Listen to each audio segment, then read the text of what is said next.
This half hour with more on this storm that has people digging out up and down the East Coast. The Weather Channel's Mike Seidel is again in Natick, Massachusetts this morning. Hey, Mike, how are you doing?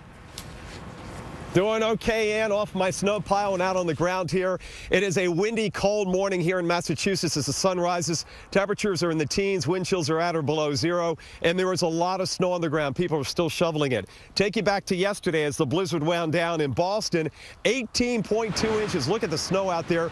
That is the 10th largest snowstorm on record. In Savoy, 2 feet piled up, but the roads, the major roads are in pretty good shape this morning. Situate on the south coast got hit hard. Snow, fire, wind and flooding. Waves at 20 to 25 feet. They had families evacuated there right along the coast. Some of the coastal roads were closed, all because of the storm, which you could really call a winter hurricane because of the pressure. The pressure dropped down to 961 millibars, and that is really synonymous with a strong Category 2 or a weak Category 3 hurricane. But with a nor'easter like we had or a blizzard, the winds are spread out. And look at those peak wind gusts during the height of the storm. Nantucket, the Cape, gusting over hurricane force. New York City, 36-mile-an-hour wind gust, but out on Long Island, the winds gusted almost 70 miles an hour. And today, again, more wind. The sun will mix up the atmosphere. This morning, Nantucket and the islands are gusting over 50 across all the Northeast. The wind chill will be biting as winds gust to 30 to 40 miles an hour today, and they will die down tonight.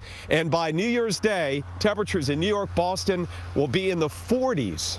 So a nice recovery coming up, and a pretty good snow melt there in the Big Apple. Well, that's nice of you to end on some good news. Although I was just thinking about sending you a bigger coat because you look cold. Mike Seidel, thank you so much. Oh. And more on the